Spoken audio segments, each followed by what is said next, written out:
తెలుగు మాటలోని తీయదనాన్ని, మాటలోని నుడికారాన్ని ప్రతి పదంలోనూ పలికించిన ఆధ్యాత్మిక ప్రముఖులు, అలాగే తెలుగు భాషాభివృద్ధికి కృషి చేస్తున్నటువంటి సామవేదం షణ్ముఖ శర్మ గారితో ఈ వారం ఇష్టదైవం.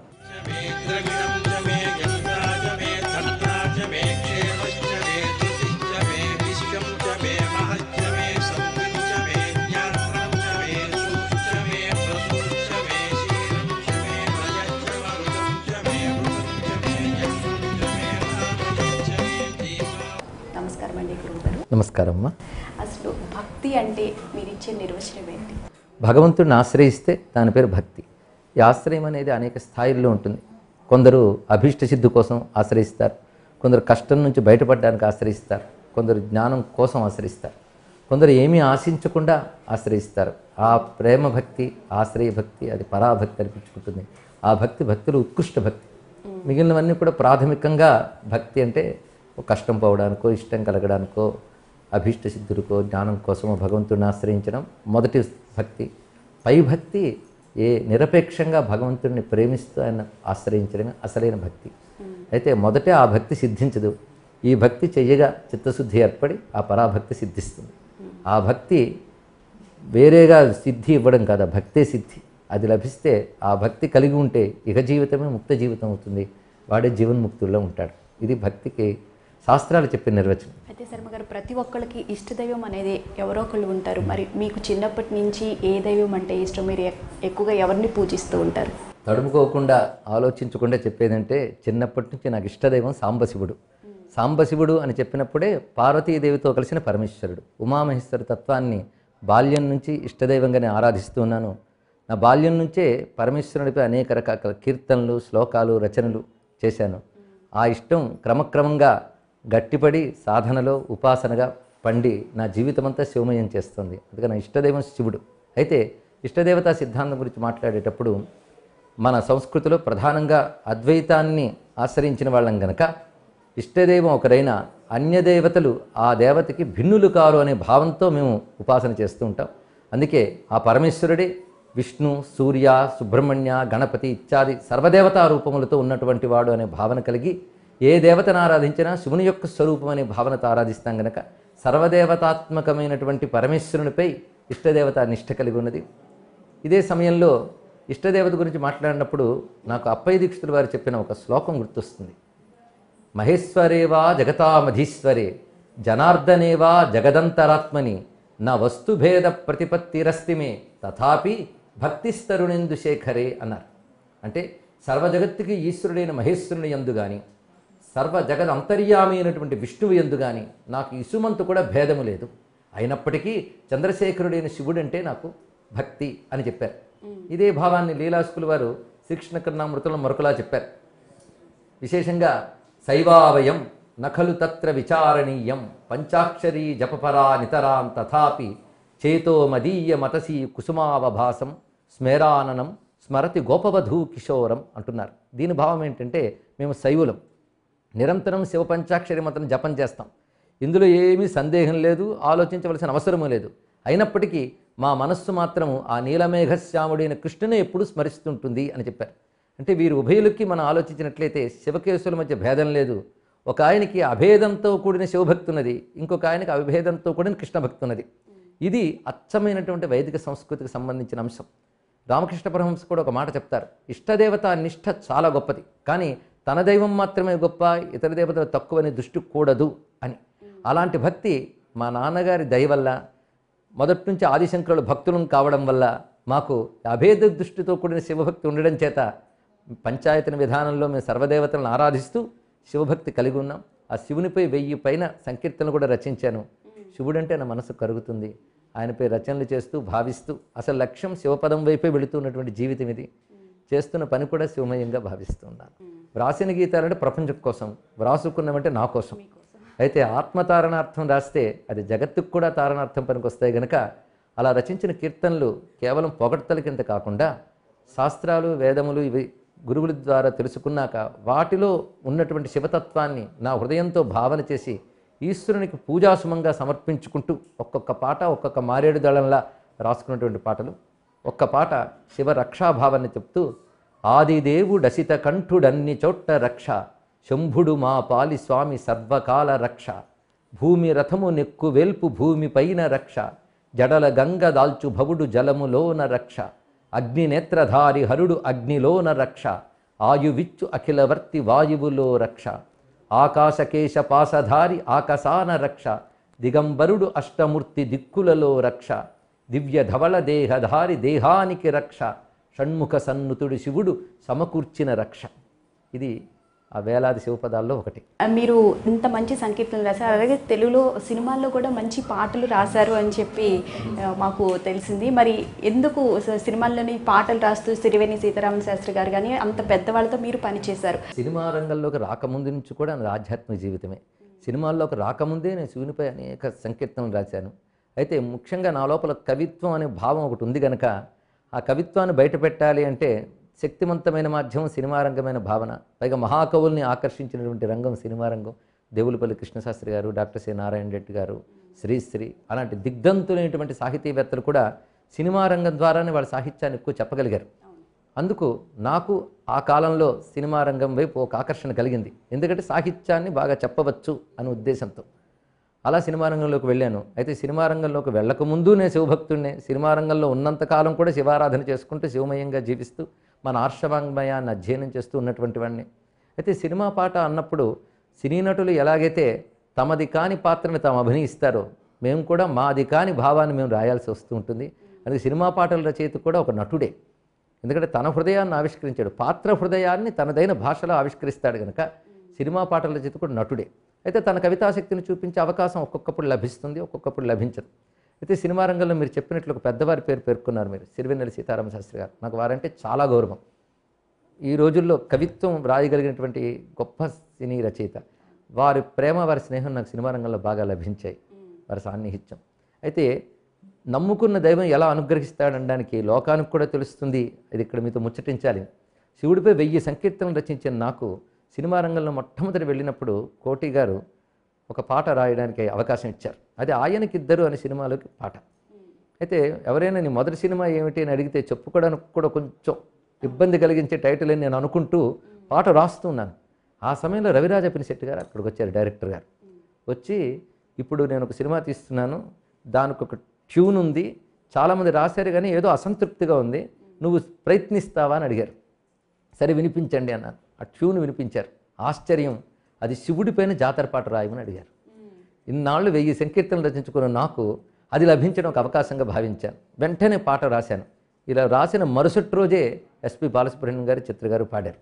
అంటే మొదటి పాట పెదరాయుడి సినిమాలో నేను రాసినటువంటి ఢమ ఢమ ఢమఢమ గుండె ఢమరకం రోగే గణగణ గణగణ గుండె గంటగా మారే అనేటువంటి పాట. అది మొట్టమొదటి పాట అయింది, అదే విడుదలైంది. కనుక సినిమా రంగంలో కూడా నా మొదటి పాట శివుడి పాట అవ్వడం ఇది కాకతాళీయం కాదు, యాదృచ్ఛికం కాదు. నేను నమ్ముకున్న దైవం నా వెన్నంటి ఉంటూ నన్ను నడిపిస్తున్నాడని అప్పుడే ప్రగాఢమైన నమ్మకం ఏర్పడింది. ఇంకా ఆ తర్వాత నేను అనేక సినిమా పాటలు రాశాను. అన్నీ భక్తి గీతాలు కావు, నేను రాసినవి అనేక సినిమా పాటలు రాశాను. కానీ మధ్యలో మళ్ళీ ఆది మధ్య అంతం అన్నట్టు మొదటి పాట శివుడిదైంది. మధ్యలో మంజునాథ సినిమాలో పాటలు రాయడానికి రాఘవేంద్ర గారు పిలిపించారు. అందులో మంచి పాట నాకు దొరికింది, ఈ పాదం పుణ్యపాదం ధరనేలే ధర్మపాదం. ఆ పాట మంచి సన్నివేశం, భక్తి బాగా చెప్పడానికి అవకాశం ఉన్నటువంటిది. అది రాశాను, బాలసుబ్రహ్మణ్యం గారు పాడారు. ఇది మధ్యలో ఉన్న విషయం. మంజునాథలో పాట చాలా విశేషంగా నాకు నచ్చింది, ప్రజలకి నచ్చినది.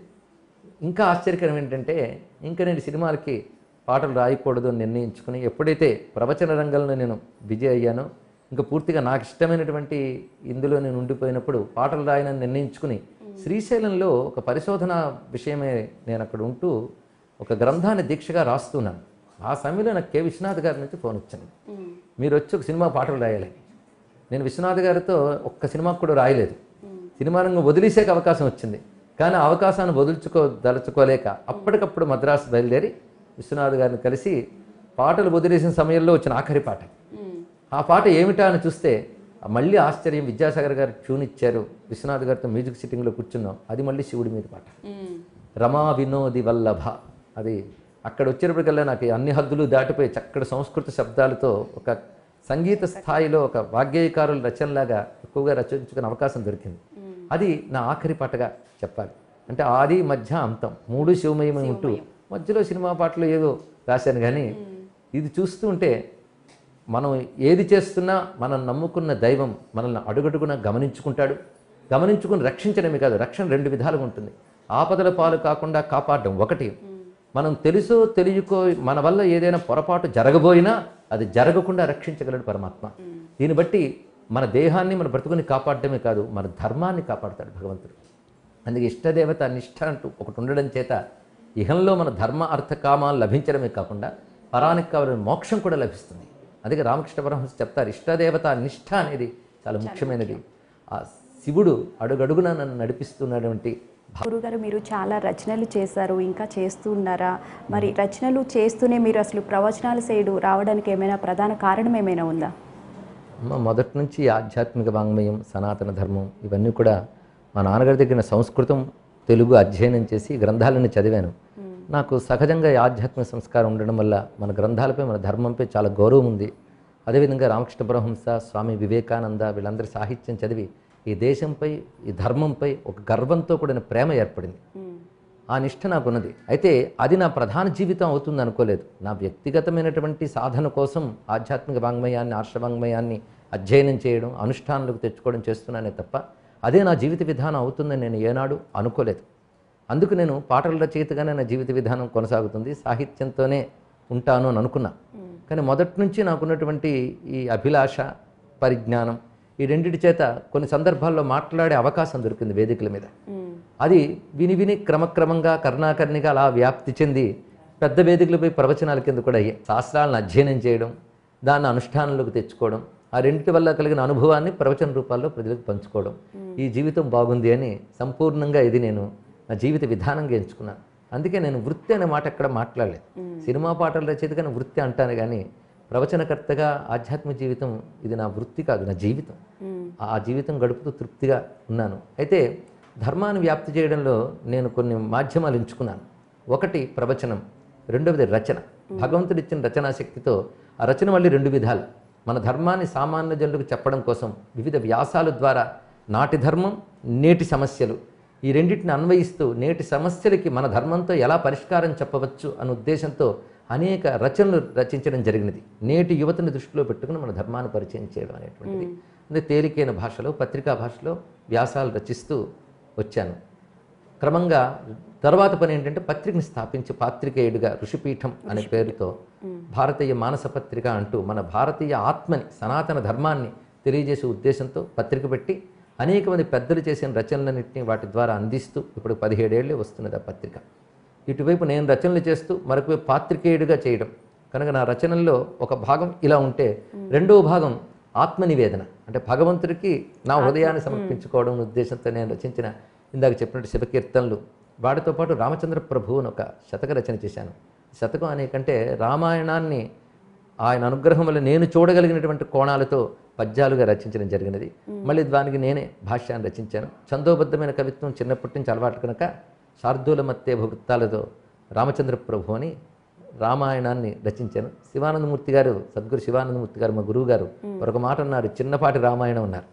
అలాగే రామాయణంలో ముఖ్యాంశములన్నీ స్వీకరిస్తూ రామచంద్ర ప్రభు అని మకుటంతో కొన్ని పద్యాలు రచించడం జరిగింది. అసలు అంటే ఆధ్యాత్మికతకి భక్తికి మధ్య ఉన్న తేడా ఏంటంటారు? ఆధ్యాత్మికత భక్తి అంతా ఒకటేనమ్మా. ఆధ్యాత్మికత అనే పదానికి అర్థం ఏంటంటే మనిషి అంటే ఒక శరీరమే కాదు, ఈ శరీరానికి విలక్షణంగా శరీరానికి కూడా చైతన్యం ఇచ్చే ఒక ఆత్మ ఉన్నది అనేటువంటి ఎరుకతో ఆలోచిస్తే దాని పేరు ఆధ్యాత్మికం. కానీ ఆత్మ యొక్క ఉనికిని అంగీకరిస్తేనే భక్తి అయినా, ధర్మమైనా, జ్ఞానమైనా ఉంటుంది. కానీ ఆత్మ యొక్క ఉనికిని అంగీకరించే భావజాలం పేరే ఆధ్యాత్మికం అని చెప్పుకోవాలి. ఇక్కడ ఆత్మ యొక్క ఉనికిని అంగీకరిస్తేనే ఈశ్వరుడు ఉంటాడు, ఈశ్వరుడితో ఐక్యం ఉంటుంది. ఈ శరీరం పోయినా ఆత్మ ఉంటుంది, అది మరో జన్మ తీసుకుంటుంది. పుణ్యం చేస్తే స్వర్గానికి వెళ్తుంది, పాపం చేస్తే నరకానికి వెళ్తుంది. జ్ఞాన విచారణ చేస్తే రెండింటికి అతీతమైన మోక్షానికి వెళుతుంది. ఇదంతా కూడా ఆత్మ యొక్క ఉనికి మీద ఆధారపడి ఉంది కనుక భక్తి కానీ, ధర్మం కానీ, వేదాంతం కానీ, యోగశాస్త్రం కానీ, మంత్రశాస్త్రం కానీ, జ్యోతిష్ శాస్త్రం కానీ ఇవన్నీ కూడా ఆత్మ యొక్క ఉనికి మీద ఆధారపడి ఉంటాయి. మీరు తెలుగు భాష వ్యాప్తికి కూడా చాలా కృషి చేస్తూ ఉన్నారు. మన తెలుగు భాషాభివృద్ధికి ఇంకా ఎలాంటి పరిశోధనలు చేయాలంటారు? అది ముఖ్యంగా పరిశోధనల దాకా అక్కర్లేదమ్మా, ఉన్న భాషను కాపాడుకుంటే చాలు ప్రధానంగా. ఎందుకంటే తెలుగు భాష మన మాతృభాష. భారతదేశంలో ఉన్న ప్రతి రాష్ట్ర భాషలు కూడాను దేశీయ భాషలు, ప్రతి భాషకి చాలా విస్తారమైన చరిత్ర ఉంది. ఒక్కొక్క భాషలో అపారమైన వాంగ్మయం ఉంది. అంటే గొప్ప నాగరికత ఉంది. అంతేగాని ఇది ఆటవికమైన అనాగరికమైన భాష కాదు. ఒక నాగరికమై అనేక వేల ఏళ్ల, గట్టిగా మాట్లాడితే లక్షల ఏళ్ల చరిత్ర కలిగినటువంటి భాషలని కేవలం మనం పరాయి వ్యామోహంతో తృణీకరించడం వల్ల మన దగ్గరున్న సంపదను మనం కోల్పోతున్నామనే స్పృహ నేటి జాతికి కలగడం లేదు. ఒక్క భాషను మనం కోల్పోతే మన సంస్కృతి, మన ధర్మము, మన ఆలోచన విధానం అన్నీ దెబ్బతింటాయి. అందుకే భాష ఒక్కటి దెబ్బతింటే ఇన్నాళ్ల సంస్కృతి, ఇన్నాళ్ల నాగరికత దెబ్బతింటుంది. అది విదేశీయ పాలనలో స్వదేశీయులు గుర్తించి మన భాషను కాపాడుకున్నారు. కానీ మనకంటూ స్వతంత్రం వచ్చిన తర్వాతనే భారతీయ భాషల ఉనికి దెబ్బతింటుంది. ఇది బాధాకరమైన అంశం. గురుగారు, ఇప్పుడు ప్రతి ఒక్కళ్ళు ఆధ్యాత్మిక ప్రవచనాల వైపు ఎక్కువ మొగ్గు చూపుతూ ఉన్నారు. ఆ ప్రవచనాలు సామాన్య ప్రజలకు ఎంతవరకు ఉపయోగపడతాయి అంటారు? చాలా బాగుందమ్మా. ఒక చట్టం చేయలేని పని, ఒక పాఠశాల విద్యాబోధన చేయలేని పని, ఒక సైకియాట్రిస్ట్ లేదా సైకాలజిస్ట్ కౌన్సిలింగ్ చేయలేని పని ఆధ్యాత్మిక ప్రవచనం చేయగలదు. అది నాకే చాలా అనుభవం. ఎందుకంటే ఈ ఆధ్యాత్మిక ప్రవచనాన్ని ప్రారంభించి దాదాపు 20 ఏళ్ళు అవుతుంది. దేశ విదేశాల్లో తిరుగుతున్నాను.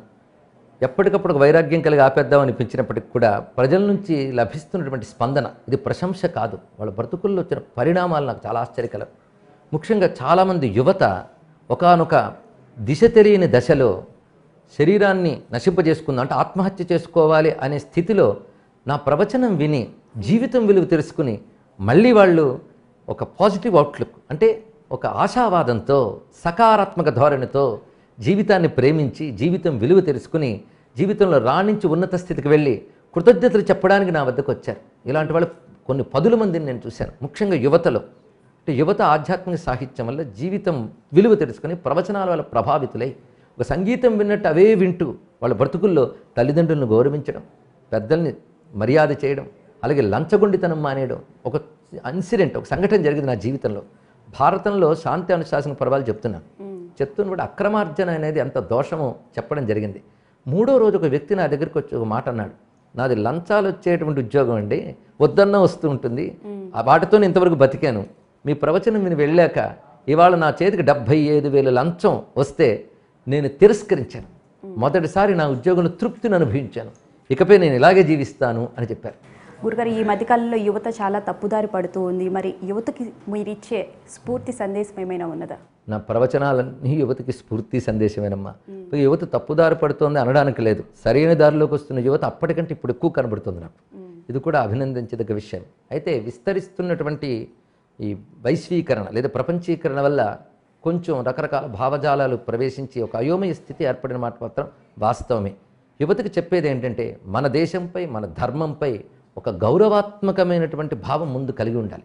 గురుగారు, చివరిగా భక్తి టీవీ ప్రేక్షకులకు మీరు ఇచ్చే సందేశం ఏంటి?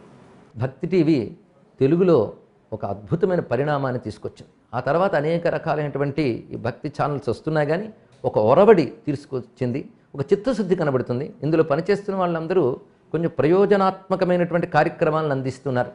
వీటి ద్వారా కూడా నా ప్రవచనాలు చాలామందికి వెళుతున్నాయి. అయితే ఇలాంటి భక్తి ఛానల్స్ పెరుగుతున్న దశలోనే ఒక చిన్న విన్నపం ఏమిటి అంటే, అనేక మంది ప్రవచనకర్తలు సనాతన ధర్మంలో అనేక కోణాలను చెప్తున్నారు. పైగా విస్తారమైన సనాతన ధర్మంలో అనేక మార్గాలు ఉన్నాయి. ఒక్కొక్కరు ఒక్కొక్క దానిలో నిష్ణాతులు. ఒక మార్గంలో బాగా నిష్ణాతులైన వారికి ఇంకో మార్గం గురించి అవగాహన ఉండదు, సహజమే. కానీ తమ మార్గమే గొప్పది, ఇంకొక మార్గం తప్పు అనే ధోరణి మాత్రం కూడదు. దానివల్ల చక్కగా అభివృద్ధి చెందుతున్నటువంటి ఆధ్యాత్మిక వాతావరణం ఒక సంక్షోభం, ఒక కల్లోలం ఏర్పడుతుంది. తమ మార్గాన్ని కాపాడుకోవాలంటూ ఇతర మార్గాలు నిరసిస్తూ ఆ నిరసన ఎంత దూరం పోతుందంటే ద్వేషాలు, వైషమ్యాలు ఏర్పడే పరిస్థితి వచ్చేస్తుంది. కానీ ఆధ్యాత్మిక ప్రవచనాలు విస్తరిస్తున్నటువంటి దశలోని ఆధ్యాత్మిక ప్రవచనకర్తలందరిలో ఒక సౌమనస్య వాతావరణం, ఒక సామరస్యమైన స్నేహభావం ఏర్పడాలి. అందరూ సనాతన ధర్మాన్ని ఒక కాపు కాస్తున్నటువంటి మహాత్ములే. ముఖే ముఖే సరస్వతి అన్నట్లు సనాతన ధర్మ వాంగ్మయం ఒక్కొక్కరిలో ఒక్కొక్క విధంగా వ్యక్తమవుతుంది. కనుక మంచి వాతావరణం ఏర్పడాలి. దానికి భక్తి టీవీ చాలా విధంగా సహకరిస్తోంది. పైగా టీవీలో కార్యక్రమాలు ఇవ్వడమే కాకుండా ప్రజల్లోకి వెళుతోంది భక్తి టీవీ. ఒక కోటి దీపోత్సవం కానివ్వండి, అలాగే అనేక కార్యక్రమాల దగ్గరికి వెళ్ళి వాటిని ప్రత్యక్ష ప్రసారాలు చేయడం, ఈ ఆలయాలతో జరుగుతున్న అద్భుతమైన కార్యక్రమాలను ప్రజలతో అనుసంధానం చేయడం. ఒక విధంగా ఈ ఆధ్యాత్మిక ఛానల్స్ లేని పక్షంలో సనాతన ధర్మం ఏమవుతుందా అనే ప్రశ్న పుట్టిన దశలో ఈ ఋషులు ఏర్పాటు చేసిన ప్రణాళికలో భాగంగానే భక్తి టీవీ లాంటి మాధ్యమాలు వచ్చాయి. వీటి వల్ల ధర్మం ప్రజల్లోకి ఇంకా చెరువులోకి వెళుతుంది. ఇందాక చెప్పినట్లు ధర్మం నేర్పడానికి ఇళ్లల్లోనూ అవ్వట్లేదు, పాఠశాలల్లోనూ కావట్లేదు, అలాగే టీవీల ద్వారానే ధర్మబోధ, ఆధ్యాత్మిక ప్రేరణ లభిస్తుంది. దానికి ప్రధాన పాత్ర వహిస్తూ ఉన్నటువంటిది భక్తి టీవీ. ఇతర ఛానల్స్కి కూడా ఒరవడిగా ఉన్నటువంటిది. ఇది అభ్యుదయం సాధించుగాక. మంచి పనిమంతులు దీనిలో ఉన్నారు, చిత్తశుద్ధితో పనిచేస్తున్నారు. ఇది అన్ని రకాల అభ్యుదయం సాధించాలని కోరుకుంటున్నాను. మీ విలువైన సమయాన్ని మాకు కేటాయించి ఈ ఇష్టదైవం కార్యక్రమం ద్వారా చాలా చక్కటి విషయాలు తెలియజేశారు గురువుగారు. ధన్యవాదాలండి. ధన్యవాదాలమ్మా. శివార్పణ. ఇది ఇవాల్టి ఇష్టదైవం కార్యక్రమం. మరో మంచి కార్యక్రమంతో మళ్ళీ కలుసుకుందాం. అంతవరకు సెలవు. నమస్కారం.